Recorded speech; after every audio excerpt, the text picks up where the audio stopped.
তো না থাকলে কোনো কাম, চলো ঘুরে আসা যাক আসাম।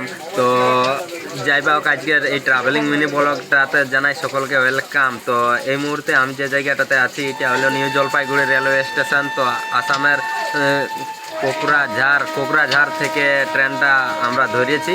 তো সেই দিকে তো ভোরবেলা ছিল, ভিডিও শ্যুট করতে পারিনি। তো দেখা যাক আজকের মিনি ব্লগ ভিডিওটা কীভাবে তোমাদের জন্য উপস্থাপন করতে পারা যায়। তো ট্রেন ছাড়িয়ে দিয়েছে। তো আমি ভেবেছিলাম যে আসাম থেকে হয়তো প্রচণ্ড ঠান্ডা হবে, শীত প্রধান এলাকা, তাইলে পুরো বেডশিট টেডশিট সব কিছু নিয়ে এসেছিলাম। কিন্তু সত্যি বলছি তেমন একটা ঠান্ডা নাই। আমাদের পুরুলিয়া বর্ধমানের যে ঠান্ডাটা দুদিন আগে উপভোগ করেছিলি সেই রকম ঠান্ডা এইদিকে তেমন একটা নাই। এখন যাই বা হোক মানে একটু একটু ঠান্ডা আছে। তো যেরকম ভেবেছিলি সেই রকম নাই। তো যাই বা হোক ট্রেন ছাড়িয়ে দিল। তো বিষয়টা হচ্ছে যে এইদিকে যেটা আসাম দিকের ঘর দুয়ার সব কিছু দেখবে টিনের বেশিরভাগ হবে, টিন পাতা দিয়ে তৈরি, আর বেড়গুলো থাকবে বাঁশের নতুবা টিন পাতার। তো সুপরির গাছটা আর কলার গাছটা আমি বেশি দেখলাম, আর বাঁশের গাছটা এইদিকে।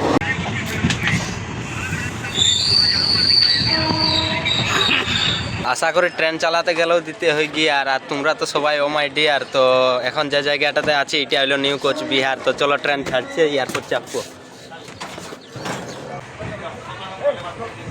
এই নদীটা হচ্ছে তিস্তা নদী, দেখো ওয়াও বিরাট।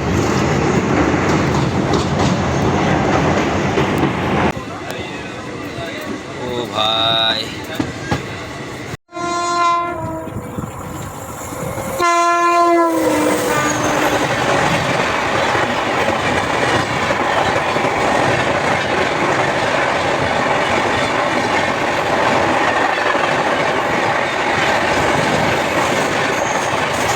তো বয়স বাড়লে বুড়া নাই তো বুড়ি, আর বয়সটা আমার হয়ে গেছে 20, অলরেডি 20। তো যাই বা ওকে আশপাশে পুরা বিকাশে ঝালমুড়ি আর খায় ঘুগনি পুড়ি, মানুষের পুরা বাড়িছে ভুঁড়ি। তো এখন যে জায়গাটায় আছে এটা হলো নিউ জলপাইগুড়ি। এইটা হলো নিউ জলপাইগুড়ি স্টেশনটা। দেখো এইখানে একটু ট্রেন দাঁড়াইছে, তো একটা বলি এইখানে শ্যুট নিয়ে লিয়া যাক। তো গাইজ এই মুহূর্তে আমরা ইসলামপুর পৌঁছেছি, মানে কত ঘুরবে ঘুর আসে গেছে ইসলামপুর। তো ইসলামপুর স্টেশনটা জংশনটা এইখানে আছে, ঠিক আছে। স্টেশনটা দেখতে অনেকটা এইরকম টাইপের। তো যাই বা হোক আমি বাধা করছি পাক্কা, ভিড়ের মাঝে খাই যেতে পারি ধাক্কা, তবু তোমাদেরকে ব্রিজ এয়ারপোর্ট দেখাবো ফারাক্কা।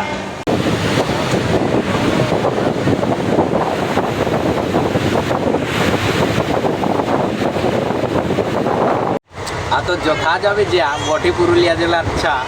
তো দুপুর হয়ে গেছে, এবার খাবারটা অন্তত খা। তো এই মুহূর্তে একটুকু আগে পৌঁছে গেলাম মালদা।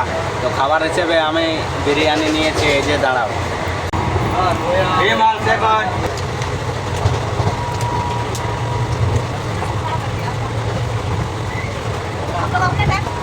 এক নম্বর গাইজ।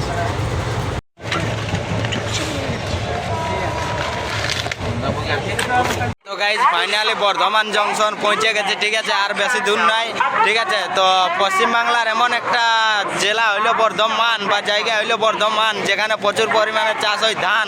তো এমন একটা জায়গা হইলো বর্ধমান। তো এই মুহূর্তে বর্ধমান জংশনে আছি। তো আর বেশি দেরি নেই, এরপর যাবো আসানসোল জংশন। আসানসোল জংশন থেকে পুরুলিয়া জংশন, তাইলে পৌঁছে যাব। তো চলো ব্লগ ভিডিওটাই বনিয়ে থাকবে, ঠিক আছে।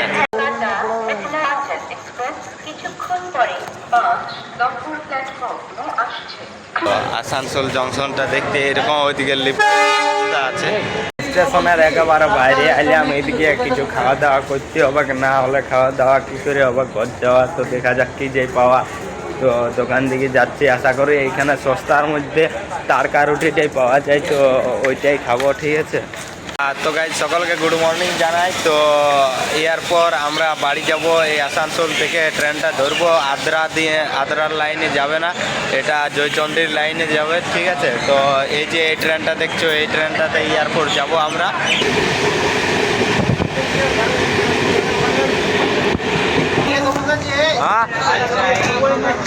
ফাইনালি আমাদের যেটা ডিস্ট্রিক্ট পুরুলিয়া ডিস্ট্রিক্ট, তো সেই পুরুলিয়া জংশনে পৌঁছে গেছি নিজের এলাকায়। তো এরপর নিজের যেটা মূল ডেস্টিনেশন বা মূল গন্তব্যস্থল, তো সেইখানকে যাব। এরপর দেখা যাক টোটো করতে হবে, 20 টাকা 30 টাকা আর ভাড়া পড়বে, আর বেশি পড়বে নাই। তো যাই বা পৌঁছে গেলাম ভালোই, কোনো অসুবিধা হইল নাই। তো গাইজ আমি ফাইনালি ক্যাম্পাস পৌঁছে গেছি, আমি যেখানে বর্তমানে পড়াশোনা করি। তো চলো আজকের এই মিনি ব্লগ ভিডিওটা এইখানেই শেষ করছি। আবার নেক্সট কোনো নতুন ব্লগ ভিডিও খুব শীঘ্রই দেখা হবে। ততক্ষণে সবাই ভালো থাকবে, সুস্থ থাকবে। তো চলো টাটা, বাই বাই, জয় হিন্দ, বন্দে মাতরম।